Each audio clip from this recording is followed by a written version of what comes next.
Hey gang, welcome to 2022. I am Rob Appell right here at Making It Fun, and I want to do a bunch of fun little videos that are going to focus just on one little tip, one little technique in our quilting world, our sewing world that will help improve all of our skill set. So today we're going to focus on how to get a little bit more precision in our patchwork. Are you ready? Cue that intro.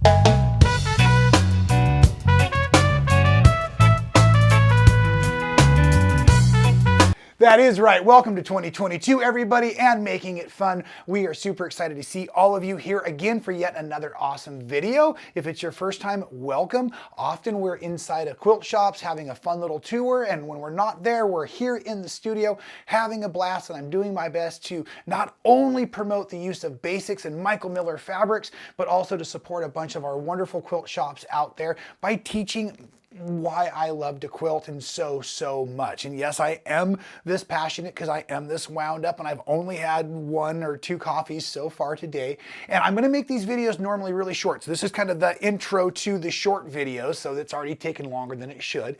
But one of the things I really want to start focusing on is improving my patchwork skills. Now, is precision, precise, awesome, super matchy points crucial in quilt making? No, not at all. Your quilts will totally keep you warm if the points don't match perfectly. But a lot of us love to quilt for the art side, for the construction side, for the design side.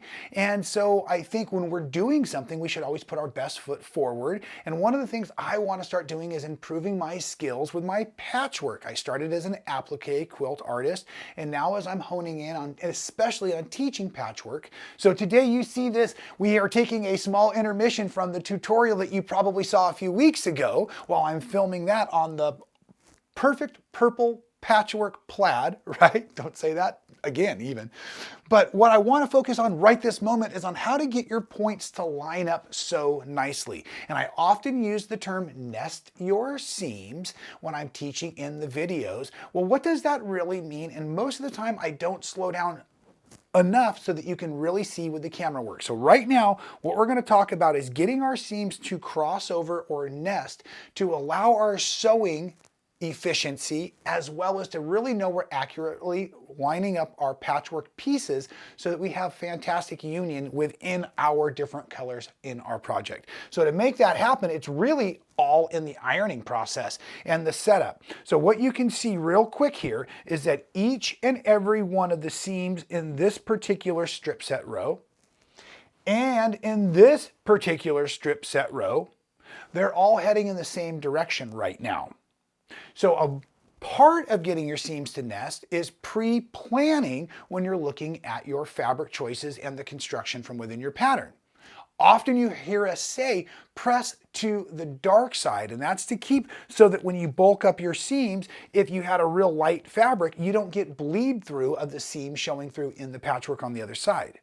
But it's also a great technique. If you're always pressing to the light side, then your fabrics will inadvertently press all in one direction. Now in a patchwork like this, because we're basically making a plaid, we're going to make a checkerboard. The key was all of my seams are heading in one direction. So when I started both different strip sets, so my dark and light and my medium and light, I started with a light row first, because to make this work awesome, I will need to rotate this row. Remember, pre-planning. So I knew I would be sewing dark to light, and again, dark to light, so to speak, across my patchwork. And by doing this and starting my sewing and my ironing from the light side and moving in the direction, it made the ironing process super efficient. And then watch this, folks, when I go right sides together, what's going to happen here, and this is the part we really need to focus on seeing, is as I slide each and every little patchwork piece, now my seams right here are doing this. And that allows all of the bulk of the fabric to kind of lay nice and flat into these patchwork points. And it also allows me to keep all of my quilting or all of my patchwork going nice and smooth through the sewing machine without even needing to use pins. Now on a project like this, you can't really avoid the part where some of these seams, like this, will be coming up against the presser foot and the stitch plate on your sewing machine. That will happen in a checkerboard style or checkerboard or plaid style quilt. But as I get ready to come into the machine right now, I can do this to make my life real easy on the first seam. And I set this here. I set for my 1/4 inch seam allowance. And as I begin sewing, I have my finger right in this section and I can feel all 4 layers, all of those seam allowances folded together, or what I was telling you, nested together just like that. And as I continue to sew, on the bottom side right now, the seam you can't see is heading downward, and the seam that was heading upward is easy to control by just keeping my finger as it. So now I'll just go ahead and sew through this entire strip set, slightly adjusting at each union, right? At each one of these points, we'll slightly adjust with our fingers here to make sure that that nesting is working in our benefit. And it's as simple as that. Now, it won't work perfectly every single time, but this will really improve the visual quality and the construction of your basic patchwork. And if you remember to pre-plan with your ironing and the pattern steps, most of the time you can really make this work in your favor.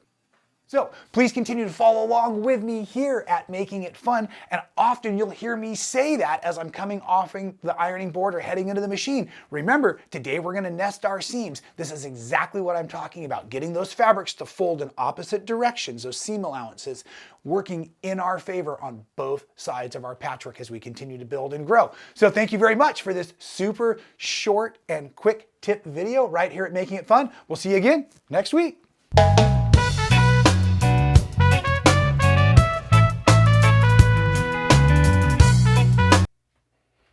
Wow, you are still there. Thanks for sticking with me till the end of the video.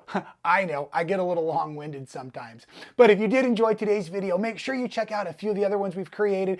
I think they're terrific. And of course, please subscribe to the channel. Make sure you hit the little bell to be notified. I don't want you to miss a moment of the fun.